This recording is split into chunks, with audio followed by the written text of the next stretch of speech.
இந்த Goa பிளான்ட்லாம் terrace கார்டனுக்கு use பண்ணலாமா? ஆமாங்க, இதுதான் தைவான் பிங்க் கோவா பிளான்ட். இந்த கோவா பிளான்ட்லாம் டுவார்ஃப் வெரைட்டியே சேர்ந்தது. சின்னதுலேயே நல்லா ஃப்ரூட் வர ஆரம்பிச்சிடும். இந்த பிளான்ட்லாம் 3 இயர்ஸ் ஓல்டு. ஹைட் பார்த்தீங்கன்னா 3 to 4 feet. இதில் ஒரு செடியிலேயே 20 to 30 கோவா ஃப்ரூட் இருக்கும். முடிஞ்ச அளவுக்கு ஆர்கானிக்காக இந்த பிளான்ட்லாம் ஃபர்டிலைஸ் பண்ணுங்கள்.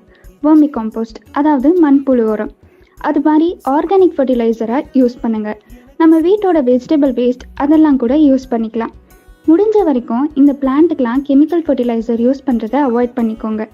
ஏன் சொல்கிறோம்னா, இந்த பிளான்ட்லாம் நம்ம ஆர்கானிக்காக வளர்க்குறது, அதிலிருந்து ஃப்ரூட்ஸ் ஈல்ட் பண்ண முடியும். நம்ம டெரஸ் கார்டன் வைக்கிறதே நம்மளால் முடிஞ்ச அளவுக்கு கெமிக்கல் ஃபர்டிலைசரை அவாய்ட் பண்ண தான். அடுத்து உங்களுக்கு எந்த பிளான் பற்றின வீடியோ வேணும்னு கமெண்ட் பண்ணுங்கள், நாங்கள் கண்டிப்பாக போடுறோம். நம்ம இந்தியன் கார்டன்ஸையும் ஃபாலோ பண்ணுங்கள். தேங்க்யூ. இந்த கோவா பிளான்ட்லாம் டெரஸ்